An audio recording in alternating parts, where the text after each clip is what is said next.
can't keep your composure, nigga. Straight up. We're now tuned into another episode. In my line, bro. I was waiting for you. My shit. I'm getting adjusted to this mic.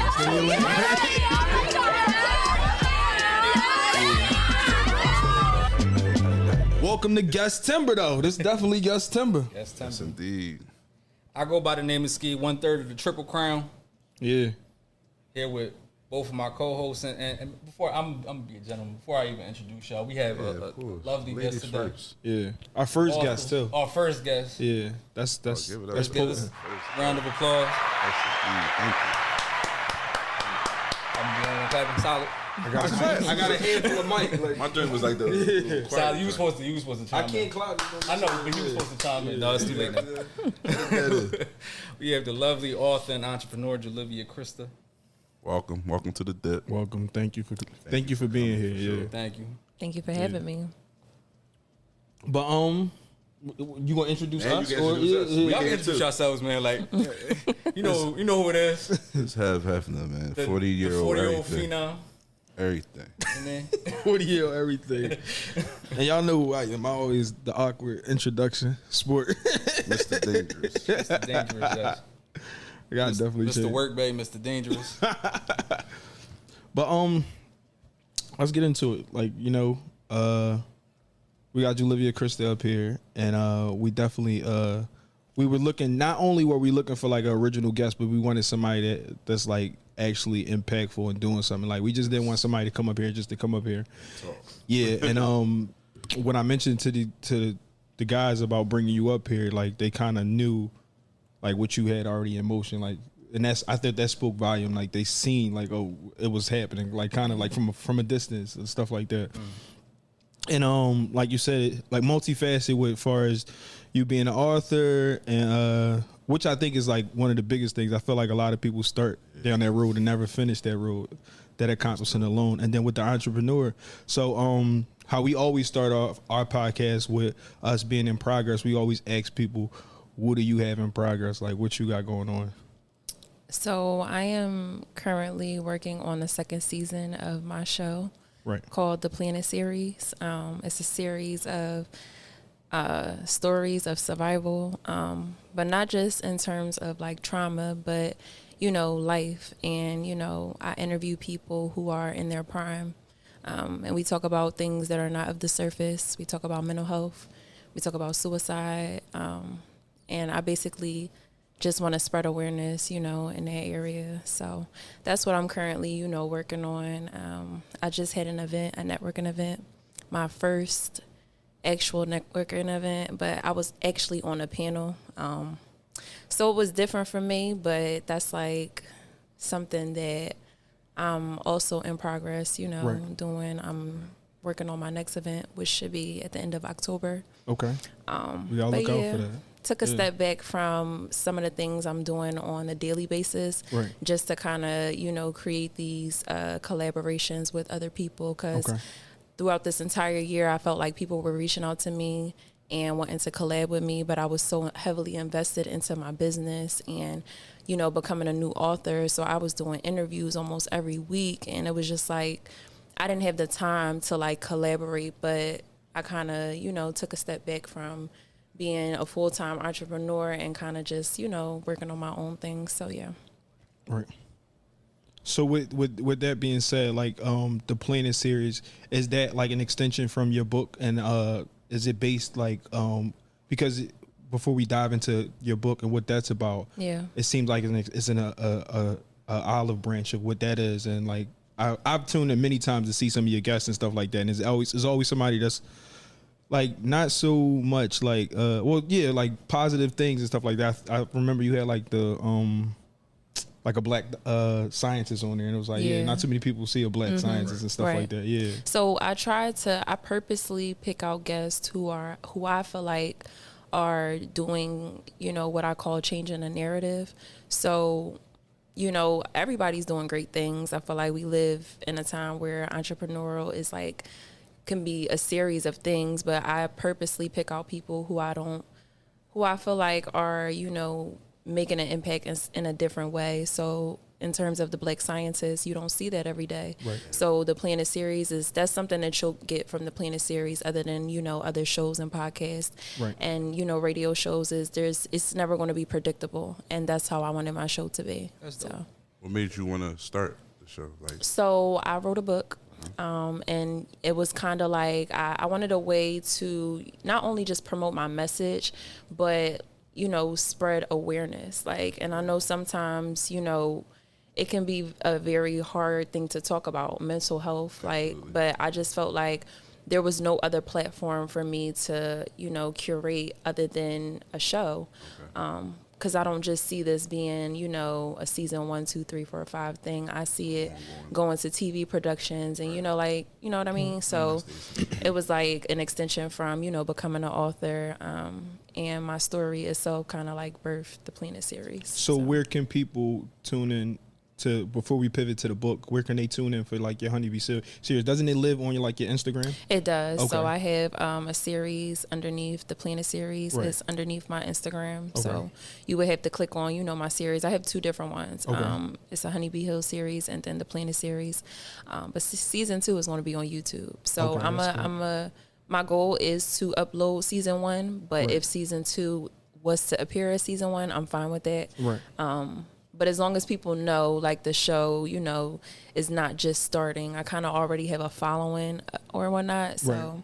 it's dope. I'm excited. Which I thought was really decent too, because I remember like driving and stuff like that. And I think what we do is scheduled and stuff like that. The spontaneousness of yo, what's going on live, and you click in it, and then it's a decent conversation happening in that real time. So Yeah. which was decent. I feel like you captured that well. But let's get to the book though. Honeybee Hill. First of all, how do you come up with the name? Was the name because I know some people go name first, then they do the book, or was it hey, I walked this journey, told this journey, then then the name came after that. So I actually wrote my story entirely. I didn't pick a name until I went to order my first proof. Right. So, and I only rushed that time in because I just was I'm indecisive. So Right. I just was I wanted to do it here, but I waited till I was finished writing my story because I didn't know what the title it. At first I didn't even know I was writing a book. But the name came from an affirmation. And it wasn't specifically Honeybee Hill. It was kind of a subliminal message to myself. And, in order to understand what Honeybee Hill even means, you have to read the story because it's a transitional story. I break up my story into 4 sections. So it's Right. tragedy, truth, and transition, and then triumph. And Honeybee Hill is kind of a subliminal message, but it's a demand, with the be healed, and Right. With be being something that you have to decide to do. And I'm not just talking about healing, but I'm talking about persevering through life in general. So it's a subliminal message. You won't really understand it until you actually read the story. It was a double entendre on words and stuff like that. So Yeah. it's left open for perspective of how you really take it. Yeah. But you said your 4 parts of your book, and I'm honestly halfway through it. But you talked about truth, and then what was that after that? Transition. How is that? How do you come from your truth point where you're in, you know everything that happened, and you're totally transparent of what's going on and things like that, and then now you all right, now what to do with that? Well, back up and tell us, if you want to, your adversity. What did you have to overcome? What Your journey. Yeah. Yeah. So you want me to start at the story, the survival story, or you want me to back up a little bit about what I was? Well, you can go to the tragedy, and then because that's the beacon of everything. That's Yeah. what started. Okay. So I had a surgery on January 16th, 2017. Right. It was a general hernia repair, Right. a surgery that thousands and thousands of people get throughout the year. It's the same day surgery. You come in, you get operated on, and you leave. Yeah, it's so simple. But for me, it didn't kind of go that way. And, I always think about how to make this story a long story short, but there really is no way. Yeah. But as far as the tragic part, I did suffer, from bleeding internally for almost half a day, and all my tests were coming up inconclusive. Every like CAT scan and anything that I got tested on was a result of nothing. And so I suffered for a point of time that just didn't make sense to the professionals nor my family or whatnot. But I basically had to get operated on a second time in the midst of it's like instead of me waking up and being fine, I ended up having to get a second surgery on top of it.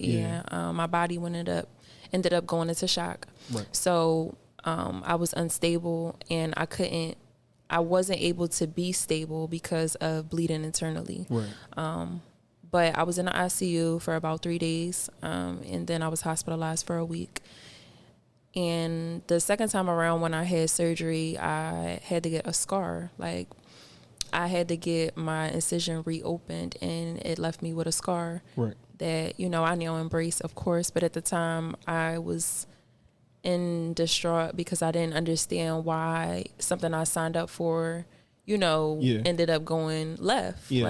And so. If I'm right, this happened to you at not a young age, but like a very I was critical 20 at the time. So that's a critical age in your life, especially knowing who you are and figuring it out, and then to be left with like a scar of that nature is like, hey, you could be perfectly fine and think feel self-conscious with yourself in general. How old were you? I was 20, and it was actually like 3 weeks before my 21st birthday. Okay. Oh, wow. Yeah. So you wasn't able to celebrate your 21st birthday? Nah, I was home. Yeah. And it was sad to the point where I'm so used to celebrating my birthday, my friends, my family, all of that. And it just was so different for me that year because I just was reflecting on what had happened to me. I still, at that time, wasn't able to comprehend what that even meant. Right. It took, months and months for me to process what I had been through. So. Can you speak on we had a prior episode where we watched a Aftershock documentary, and they was talking about and from what I read in your book, it was you were sure that something wasn't right. Yeah. And you articulated to the doctors and stuff like that, and they all kind of shunned it off of hey, it's not that big of a deal, don't worry and stuff like that. And then the Aftershock video documentary we saw it on Hulu, it was kind of the same thing, people of color, minorities, It a lot of time. The mortality rate of black women during pregnancy, and basically how they they verbalize their concerns, and the doctors don't really listen to them. Yeah. So and it's not just during pregnancy too. It's just the pain threshold. I work in the healthcare field, so I see it all through my daily life. You know what I mean? Yeah. So it's something I try to assist with because I understand. I have my own experience with it. Right. So just to speak to you, did you feel like that was a concern of yours? So at the time, yeah, but you couldn't tell me that because my concern was surviving, and I couldn't tell that, it was neglect or any of that, sort. It was more so, for me, it was a spiritual experience. So a lot of times when people talk about near-death experiences, I had that same experience, but mine was prolonged. Right. It was the beginning. We podding now because I'm interested now. I'm sorry. Go ahead. It was the beginning of my experience, and what I had been through was an encounter with God, and so I did feel that that feeling I'm not being heard, I'm not being listened to, but it wasn't that big of a concern to me. I don't know.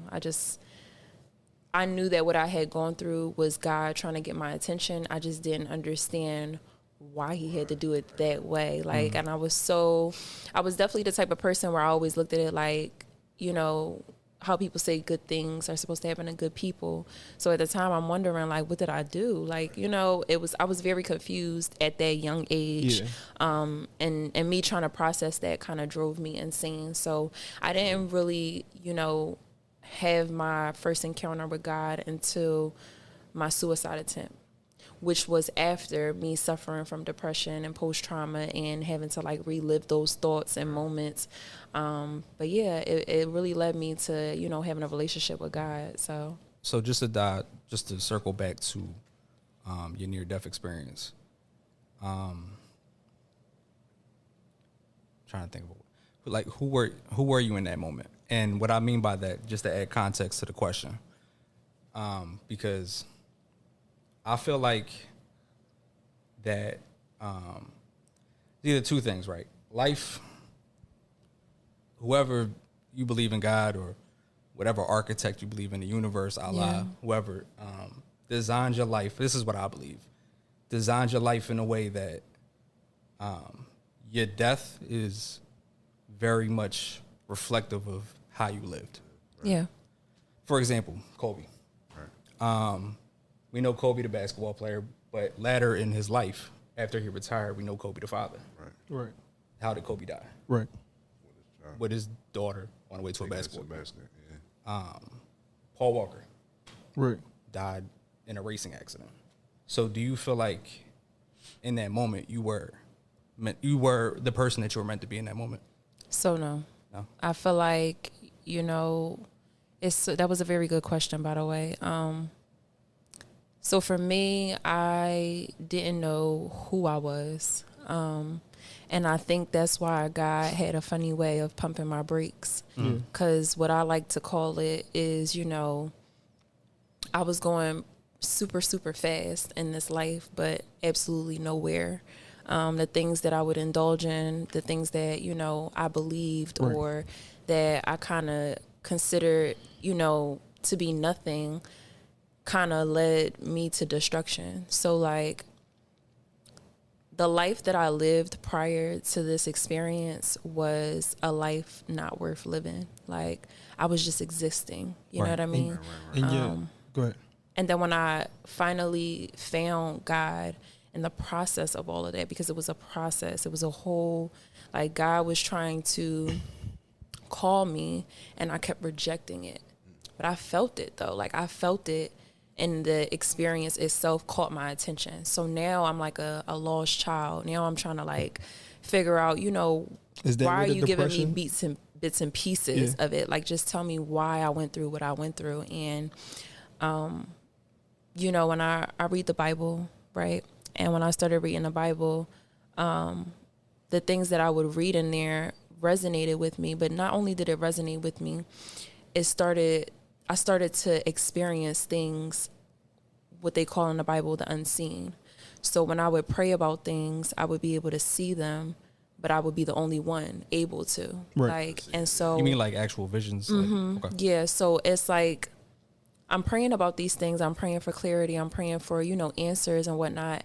And God has given them to me, but not on my timing, not when I ask. And it's like, what I like to call it, and you know how I summed it all up, was I deaded my life for God. Right. So who I was prior to this experience, I deaded her. Like I got rid of her, you know, and I now live what I call a new life. And in the Bible, in the Bible, it tells us, you know, be transformed by the renewing of your mind. When I first read that scripture, I'm like, well, what does that mean? You know what I mean? And how can I have a new mind?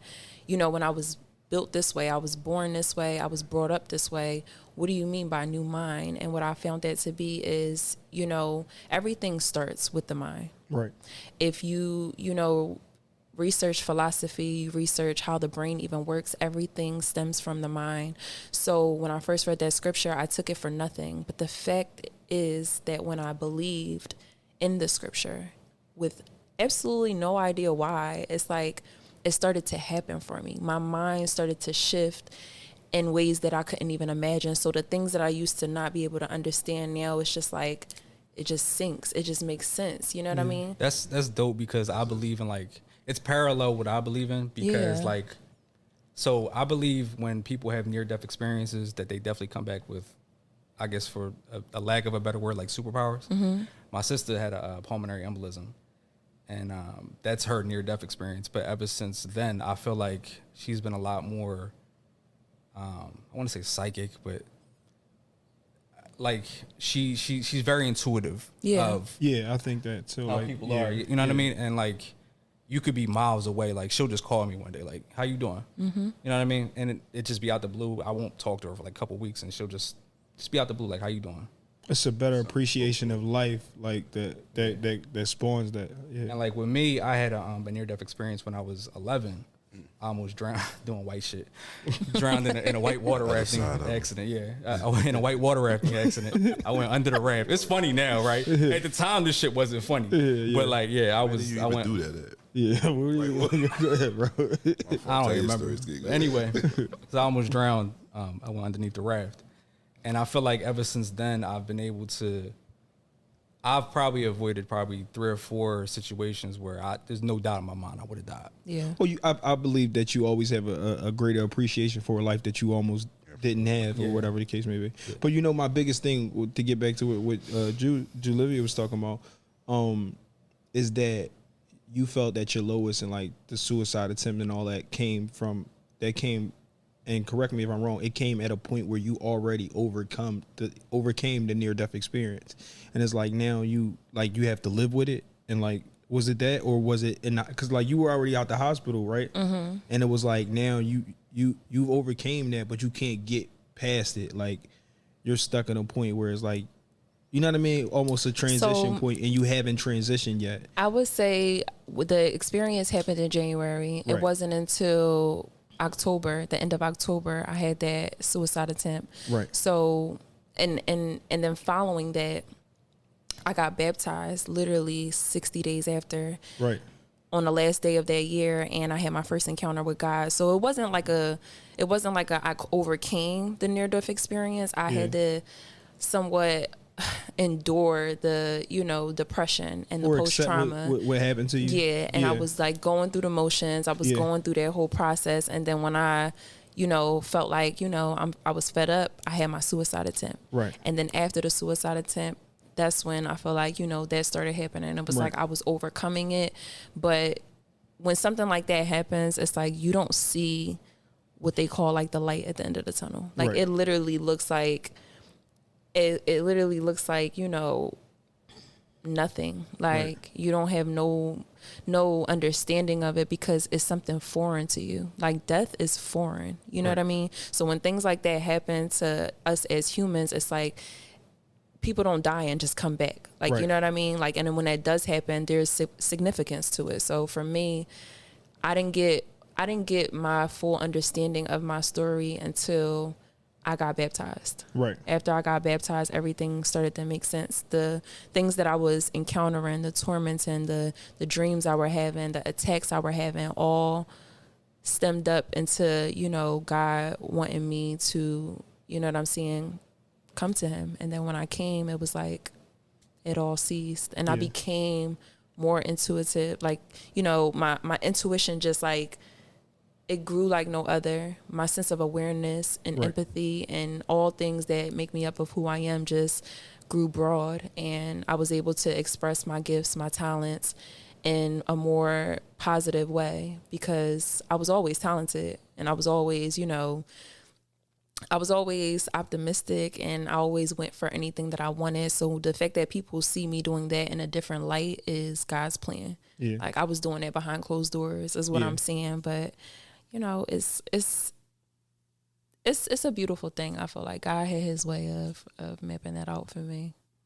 And if you just speak about, do you feel like everything you endured and overcame, is that all the stuff that goes into fuel what Julivia Christa is now, with the events and the panels and speaking on panels and the entrepreneurship just in general, with you being a makeup artist and things of that nature? You think all that is like, I probably could have did all that stuff without my adversity, but that like heightened it, like this. Yeah, that it would have been, something I would have been doing, but to be as impactful as I am, I could have never imagined.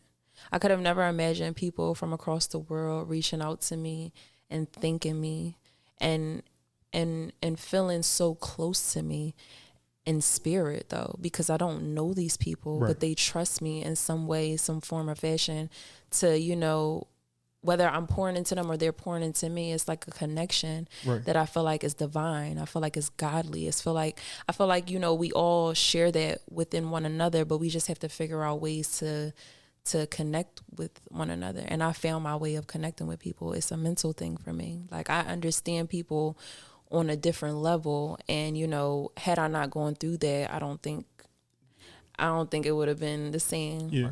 Yeah. With you, let's get into the makeup. You being a makeup artist, like, how did you? Let's get your start. How long you been doing it? Just your business. We definitely want you to promote your business just in general. We should have had you bring a kid up and do Heb's Island. You do man with.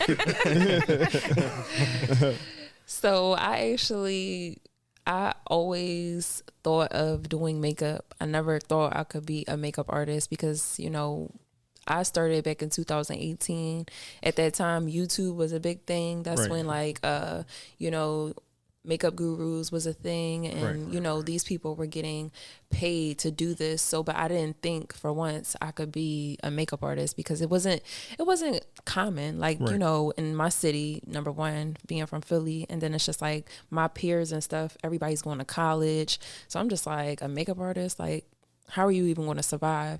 But I actually started my makeup business several months after, like, I had my first encounter with God, because for me, it was just like a sense of sureness, like, ran over me. Like, I didn't know if I was going to be successful at it. I just knew I wanted to do it. And the way that I'm set up is, you know, I've always been the type of person where it's like, if my mind is set on something, I don't care what I got to do to get it done. It's going to get done. So at that time I was sure. Didn't think it was possible though. So I tried something, it ended up working out for me. And, you know, when I first started my business, I was having clients, like, I used to have like one client a month. Like, and even if I couldn't get that, it was just like I had to just post pictures of myself with my makeup done and hope that, you know, people would book me for their makeup. But it grew over the pandemic. The pandemic, everybody was really tripping over the pandemic, but the pandemic, the pandemic. You was an entrepreneur that was the pandemic. It's so funny because it's like, people was saying at the time, like, you could find like the positives, like, you know, out of it. For me, I didn't even see my business growing, but it was growing, and it's like, it definitely like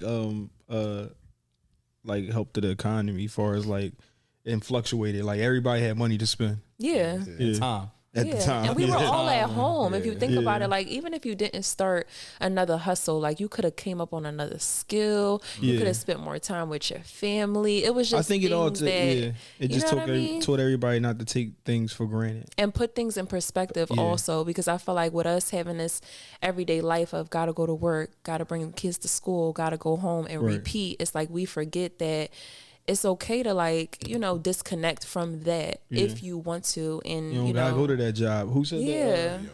Who said fuck them jobs? Somebody said it. Everybody. No, Beyonce said. Beyonce on your new album said that. You ain't know that. You ain't even know that. Her best album ever, but you don't know that. Best album ever. You think that's her best album? No, he do. I think it's top 3. I think it's top 3. That song, I think 4 is her best album. This is the perfect time. This is the perfect. This is a perfect time because we got a female up here. Let me ask, because you're going to intimidate her with your loud ass mouth. Your top 3 Beyonce albums. All right. Just know we asking this question to everybody. We asking this question to everybody. We asking this question to everybody. Y'all trying I am. I'm just not like a Beehive girl. He is. Okay. Well, I'm sorry for you because he is. He is the beast. I'm the hornet in the Beehive. He the QB. He's our number one helper. Like. Go ahead, what's but yeah, your top 3 albums. 3. Beyonce. Yo, you know how many songs Beyonce got that's just like a hit? All right, so let me think. I do like Bday. Boom. Bday is definitely up there. Splat out. Listen, we did the poll. Splat out. Bday is definitely up there. Top 3? It's probably 3. It's probably the 3rd one. She said what she said. All right. The 3rd one. Crazy in Love was Crazy in Love an album? Or? That's the first one. No, that was the first album. Yeah, that was I think Crazy in Love will have to be number 2. And the top one? Please don't say that ugly ain't horse. Renaissance. That ain't that crystal horse. No. Or Beyonce. I think it was the one Self-titled. before that. It was You better the not one, say that Jay-Z and Self-titled. not self-titled. Lemonade. Self-titled. Beyonce. Self-titled. Self-titled. That's what Flawless. Yeah, self-titled. Mm-hmm. That's That number one. lemonade. This boy. He loves lemonade. Lemonade. What song is that? Every time he start talking this That's the Beyonce one. stuff, we gotta go. No, it was self-titled, the one No, with self-titled. yeah. What was it again? Self-titled. Self-titled, Beyonce. Yeah. She was drinking watermelon. Yeah. I'll accept one and two. I'm not gonna accept it. I'm not gonna accept B-Day though.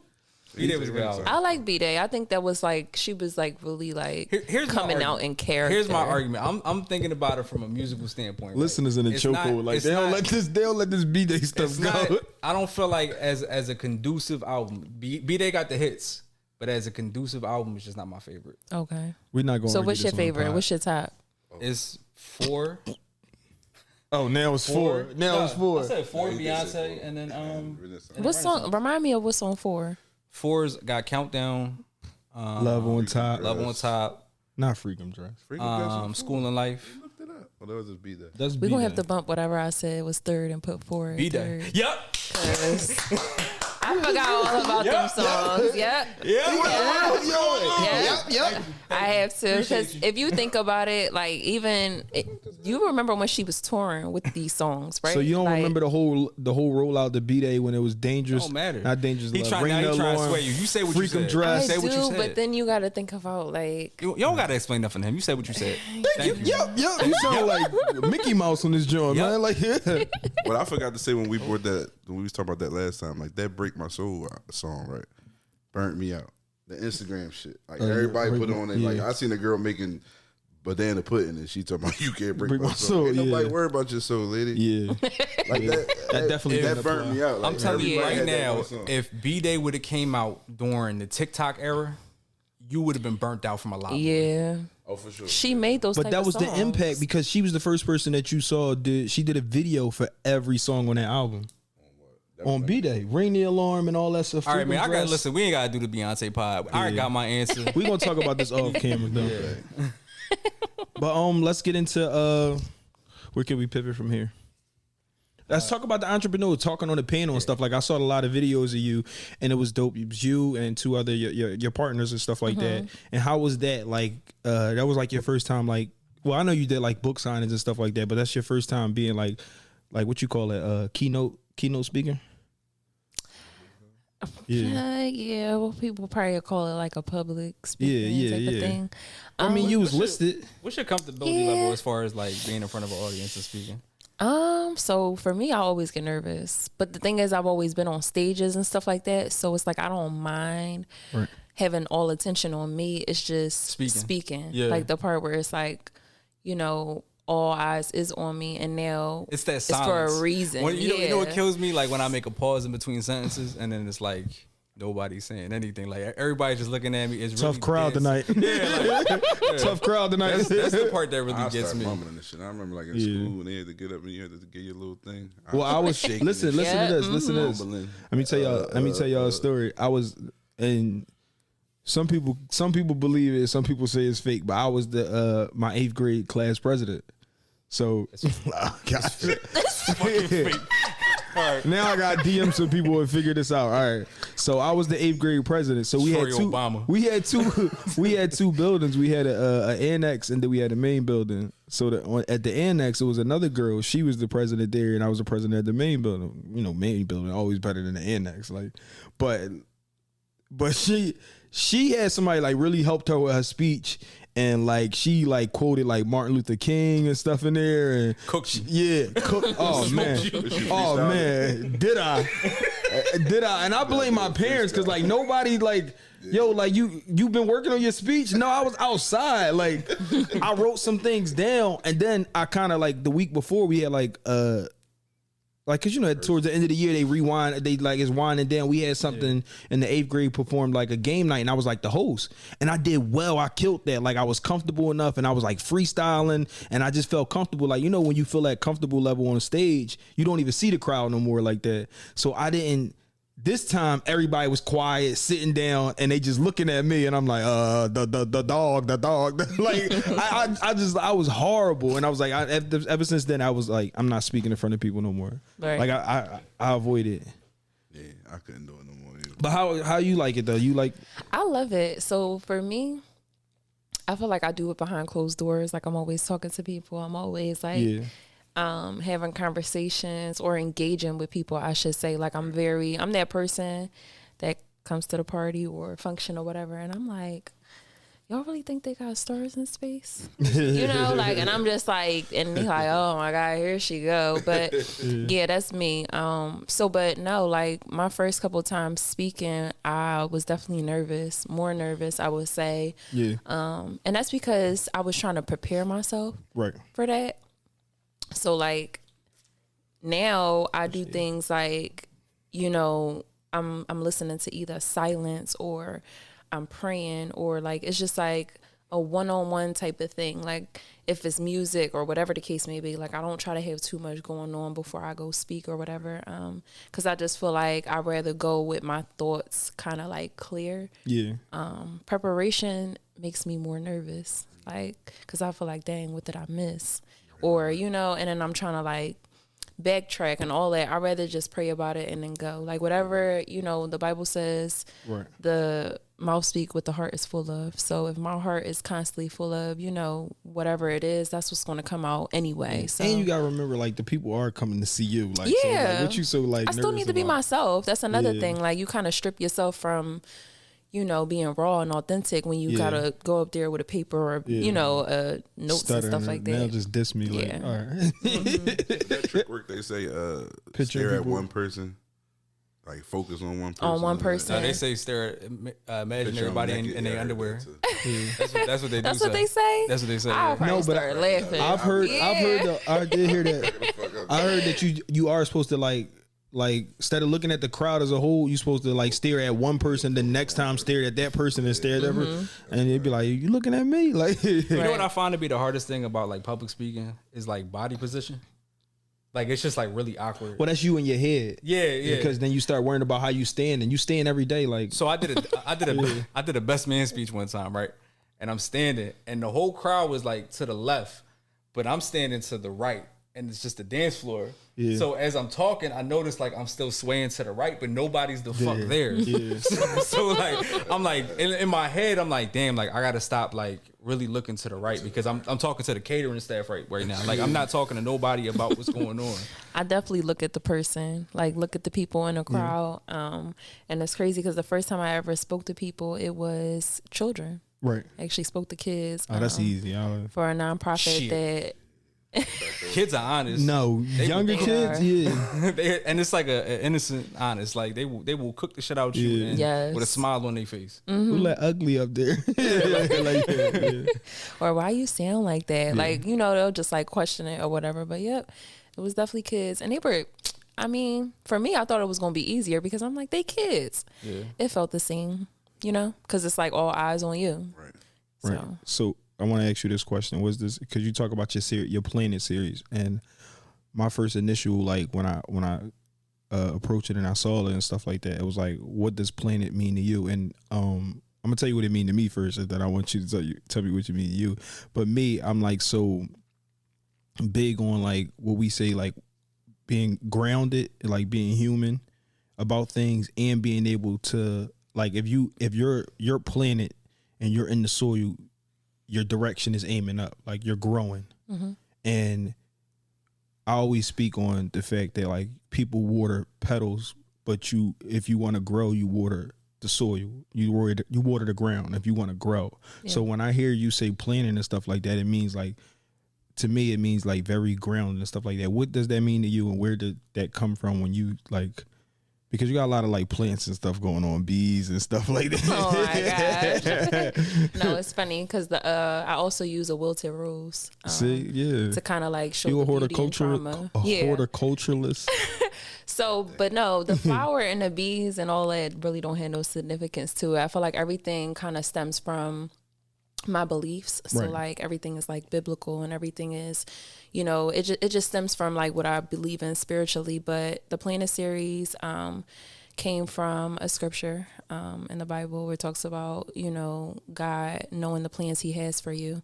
But like, it's funny how he wrote it because it was like, for I know the plans. Right. And, you know, a lot of times with us as humans, we want what we want, us being so, you know, determined. And so what we feel like we know, Right. it's like the key word in that scripture is I.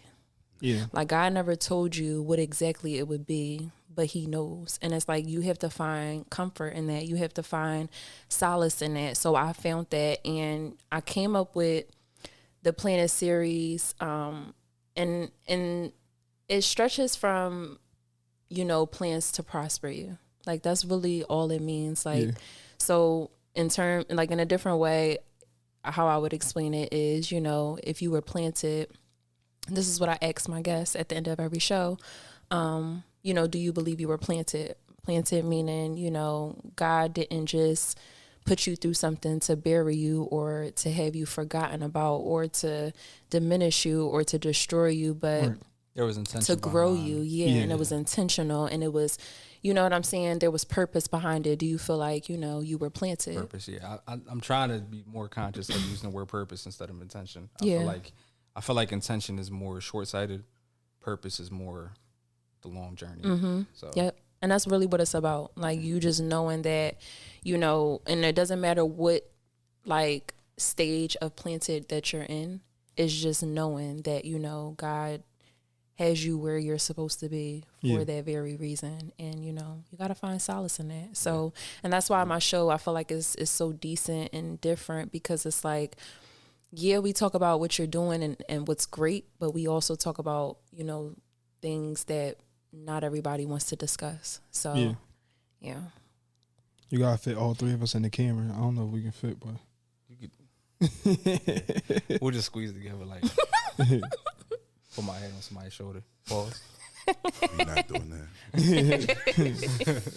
But you gotta tell us, like, and I don't want to get away from that. You gotta tell us, like, all your handles so somebody can follow you. Like, you know, I know you got the link tree, but you can give your Instagram and things like that. If they need the book, like, because we got, and I'm finding, I've been looking at the statistics. I feel like we got more women that listen than men, so they definitely, No, that's dope.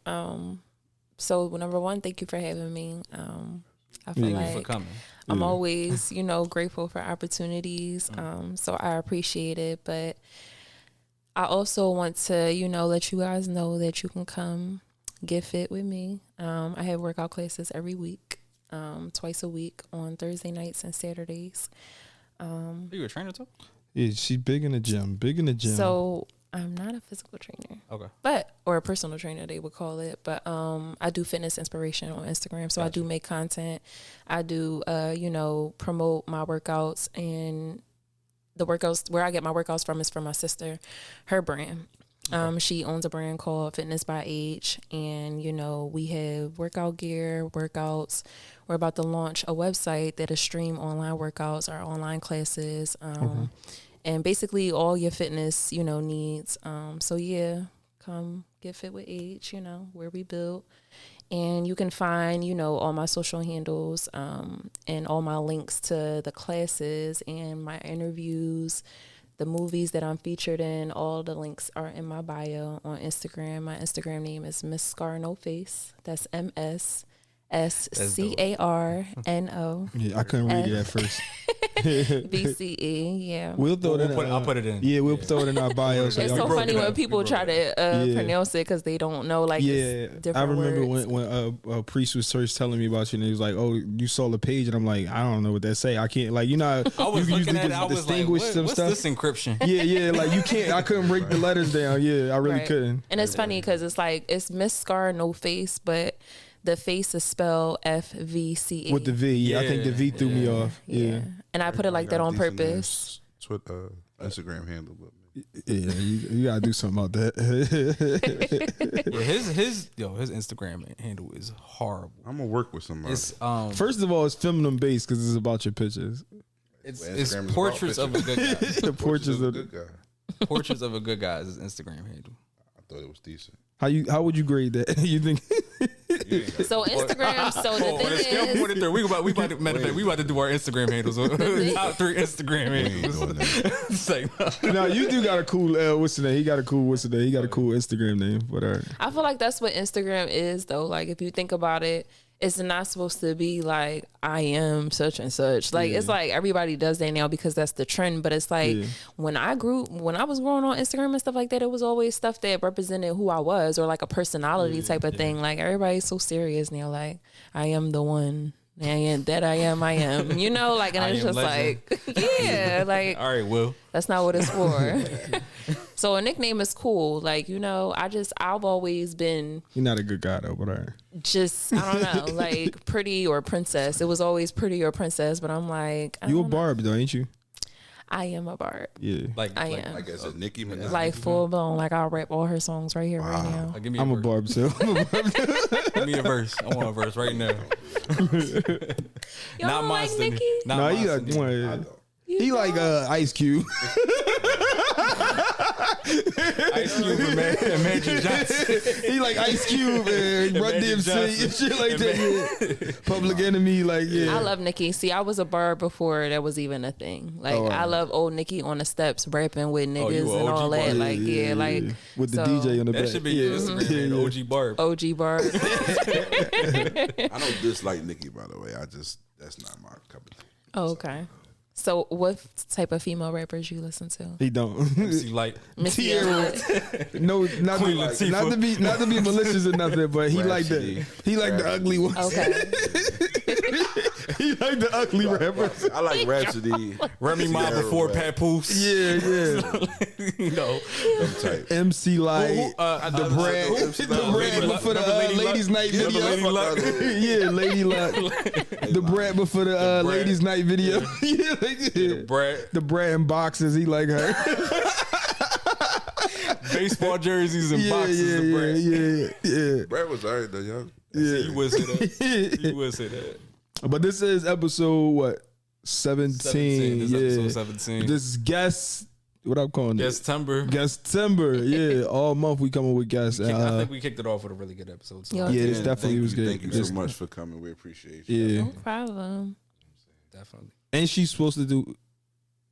Go ahead. I'm gonna put it on there. She gonna do Mental Health Monday this week. So if she don't do it, y'all know. But thank you again, Julivia Christa, for being here. The entrepreneur, the author, the again your book title. Honeybee Healed, available on Amazon. Make sure y'all go get that. Yeah, definitely go get that. It's a good book. Yes. Round of applause again. And the Plainer series. The Plainer series, yeah. Series, and we'll put all the handles up in here. So everybody, please follow her. Please. Yeah. Please buy the book. You got to show me where to buy the book. So I meant to tell him to tell you to bring a copy so we could actually purchase it today. Oh. But there's a lot of stuff going on. So he gonna pay for that. It was my fault. I should have asked. But put the link up or just send me the link and then go from there. No problem. It's definitely a good book. I'm halfway through it, and it's definitely a good book. You got audio version, and I ain't good with it. So I'm in a process he doesn't of know recording how to read. it. I wanted to do my own audio, so it's that's gonna take some time. You actually, and if correct me if I'm right, you actually like handwritten your book. Yeah, I thought that was a big thing. Like when I remember talking to you when you was in the process of that, I was like, yo, you really handwriting that? Like, you sure you don't want to just type it out? Book. I literally still have the book. Yeah, like, I was like, you sure you want to handwrite that? Like, I was thinking, like, damn, like, like, what if it's a fire or something? But yeah, this episode 17. Thank you again, Julivia Christa, the first guest on the Dads in Progress set podcast. It off. She set the tempo too. Yeah. Don't come with nothing. Don't come with no bullshit. Step your cookies up. Ain't coming no boo boo. Step your cookies up. Next week I'll tell them like, yo, yeah. I like that. You know, I'm a Barb too. But next week I'm gonna tell them like, yo, you cool on here and all that, but you not talking that talk. Like, we definitely gonna let you know. We talked about death. Like, we talked about a lot of stuff today. Yeah, we did. Yeah. Well, that's the dip. We out. It's the dip. We out. Yep. I'm not holding this mic anymore. I was like this. I kept tossing it around like. That's oh, damn, I wish I would have seen that. No, I wish I would have seen that. Don't clip that. Oh yeah, put him on the clip. Damn.